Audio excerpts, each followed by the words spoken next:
Hello beautiful souls, welcome to another video.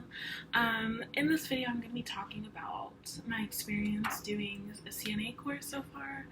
I'm not yet completed with it, so I think it's kind of like that great middle area pretty much to explain what my experience has been like and maybe what to expect if you're also planning to take a CNA course. Now I am taking a course in the state of Washington, so my kind of expectations, the format of my class, and the state expectations might be completely different, but I'm going to get into that right away. So the way that my class is set up is with 36 hours of online lectures, 36 in-person skills training, 36 hours of skills training. There's 22 skills that we have to know. There's a 2-hour midterm and final. That's the combined time of both of them, and 40-hour clinicals. So we get like a week of clinicals, clinical experiences, and I'll kind of go into what we're going to be doing for that. I'm about in the third week of class, and so the entire first week, for 4 days out of the week, we had Zoom classes. The second week we had 2 classes, 2 Zoom classes, 2 skills classes. This week we had 1 Zoom class, 2 skills classes, and then next week I have 1 Zoom class and then a CPR class, and going forward from there it's like 1 or 2 classes per week. So the entire course is about a month and a half. I think that might just be for my particular schedule that I chose. So the school that I go to offers multiple different schedules, and they offer like evenings, mornings, and afternoon classes, and then they offer different days that people can take the course or the skills classes. So for my particular classes, the way I've scheduled everything out, I pretty much have 1 or 2 classes per week, and then my final is going to be June 4th, and my clinicals are going to start from June 12th through to June 18th, and I don't have any weekend classes. All of my classes fall on the weekdays, and when it is in my power to do so, I've scheduled pretty much all my classes from Wednesday to Friday, because Thursday and Fridays are my day off, so it just makes more sense for me. So far, the one class that I took on a Wednesday, it was really tight because I had to work soon after, and then I had to go home, and it was a whole thing. So that's been my experience thus far. Out of the 22 skills, I would say that we've covered about half, if not more, of the skills. Each class has been different in terms of the number of skills we've learned, and the amount of practice we've gotten for each skill has also varied tremendously. Like, so far today has been the amount of time, like the longest amount of time we've had for skills. And so for my school that I'm doing this at, we do have a textbook that was written by like the founder of the school, and she's also an instructor there. And so we basically had homework every single class, and it's very detailed, which I really love. I'm going to actually be reviewing it after I film some videos today. And we also received a skills booklet. We received a folder with like a lot of different references and materials, etc. And by my understanding, based on what has been explained to us, after we take the clinicals, we'll have a wrap-up class after that, and then after that, we have to pass the final in order to take the state skills class, or skills like exam first. So the format of getting our actual certification for the state is taking a skills test that is tested by state officials, and then following it up with a online written test or theory, and then shortly after that, or soon after that, we will be able to get our certification. So I will say it's definitely been kind of a culture shock, because I kind of expected to take the class and then just be able to start right away, but that doesn't seem like it's going to be the case. I did apply for an NAR, or a nursing assistant registration, just because by my understanding it was going to help me be able to start sooner. However, I've since been informed that really no other facilities are going to accept an NAR except like maybe an assisted living facility. And so even though my class and everything will be done by the end of June or middle of June, I really don't have an expectation or an idea of when I'm going to be able to actually start working. I want to work in a hospital setting just because I already work in a hospital. But yeah, that has been a culture shock a little bit. And of course, I think I've mentioned on the channel before, one of the main reasons for me doing the CNA course is to get the 100 clinical hours that are required for my nursing application, but also for higher pay and just greater flexibility in my schedule. So I do think I shouldn't have a problem once I get hired of getting those 100 hours before the application is due in October. I think even by like August I should be able to get those hours, and then I'm also hoping to get some recommendations. So yeah. I might even be able to ask for a recommendation from one of my instructors in the course. So that's something I'm definitely keeping open. I'm only with them for a short time, so I'm not sure how well they'll be able to speak on my behalf, but it's possible that maybe if I continue to see them or continue to interact with them, that perhaps I can ask for that. So yeah, so that's been like the format so far. So every class has been pretty dense in material and information. Honestly, the online Zoom classes have been very like, after the first few classes, I feel like it was harder to focus for sure. And then with the skills classes, like I said, we have like 10 people per class session. We have like 22 people in our class overall from like the morning classes, but about 10 of us in a skills class at one time. So, with 10 people and however many number of skills, we don't always get the most amount of time to practice skills. And I live alone. I don't really, know anyone at work too well to be able to like bring my blood pressure cuff and like practice. So I've been really trying to use the time that we have in class. Again, in my kind of study session, I'll be kind of creating a few different materials and doing a few different techniques to help me understand and to remember a lot of things for the skills tests. And if you'd like me to kind of, I'll probably record it anyway or share what I do. But yeah, that has been the format. That's a format of how everything is working out, and it definitely, again, for someone who kind of expected to get in, get out, it's like a little more tedious, a little more involved than that. I don't love the idea of not being able to work right after, and I've been told that the state can be really slow sometimes with handing out credentials. I will say, in terms of applying for my NAR, which might be a completely different process, but in terms of applying for the NAR, I was like able to do it relatively quickly. It took about 2 weeks to get approved. I'm actually going to start my credential, my certification process.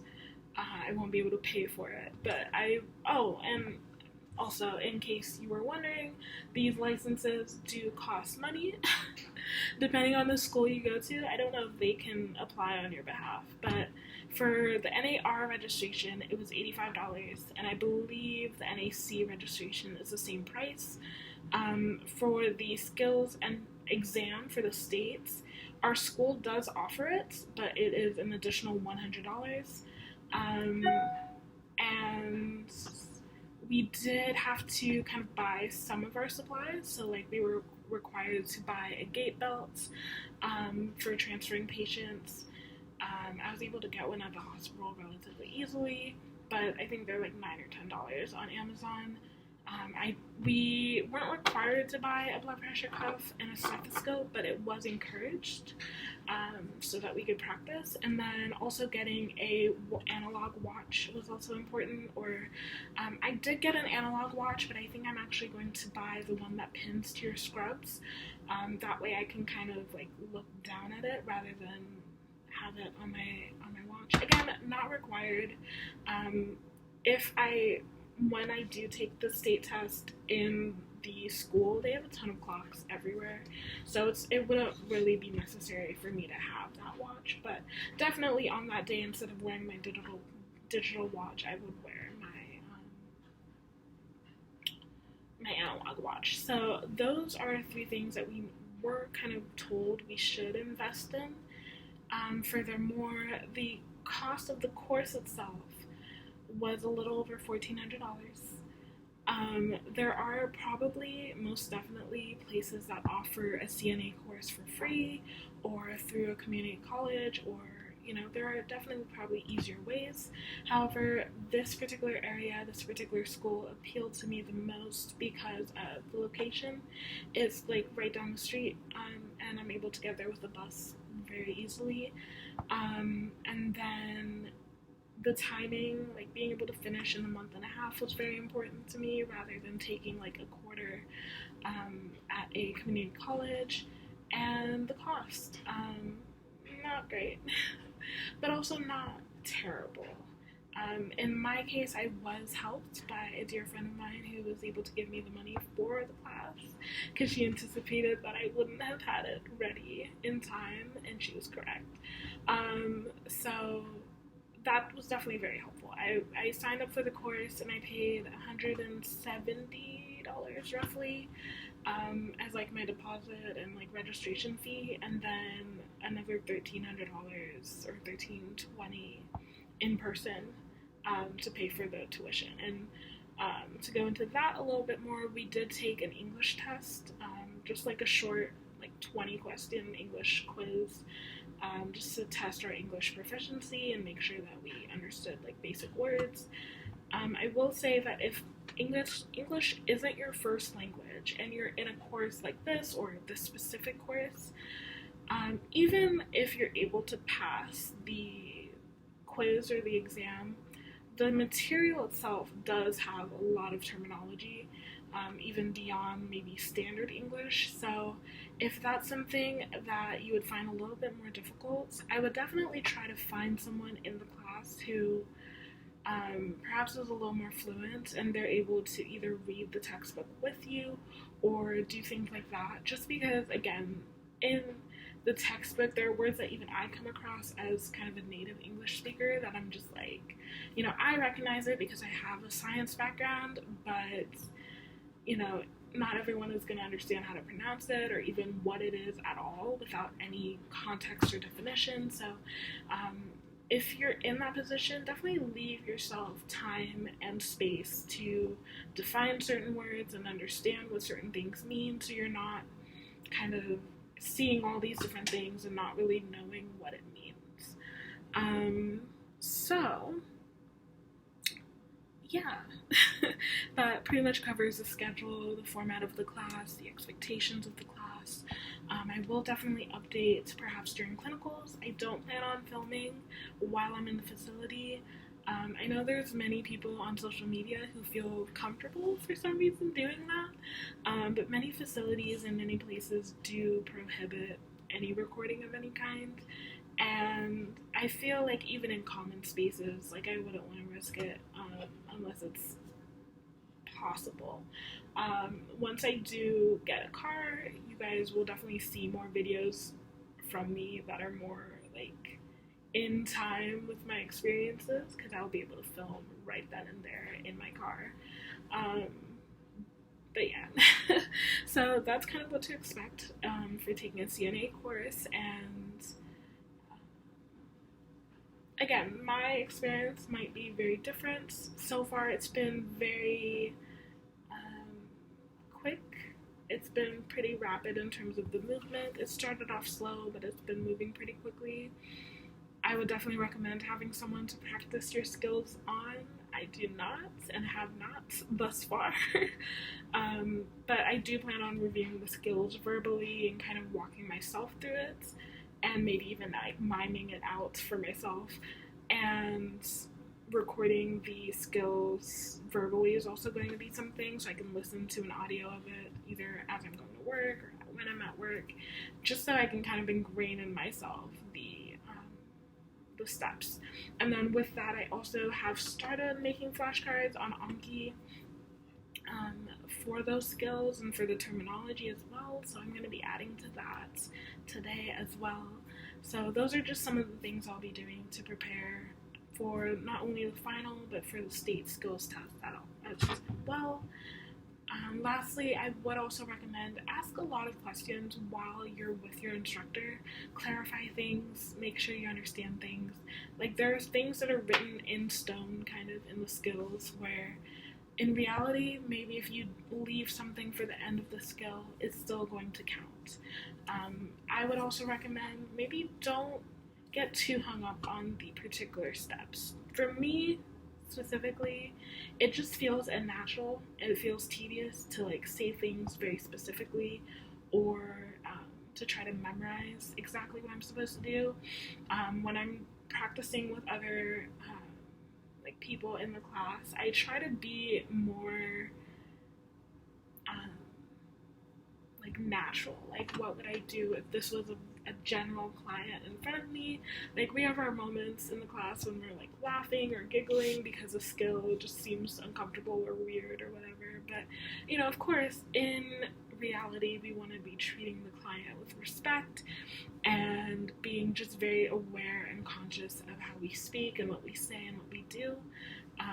So, you know, I definitely have had times where I like stumble over my words, or I just get, again, too focused on trying to do it exactly right that I miss a part, or I might have to start over. And so something I've found to be helpful for me is kind of just talking through what I'm doing. You are meant to talk to the client and let them know what you're doing pretty much consistently. So rather than just like leaving breaks of silence where maybe it's not necessary unless I'm taking vitals, I will try to be like, okay, this is what I'm doing now.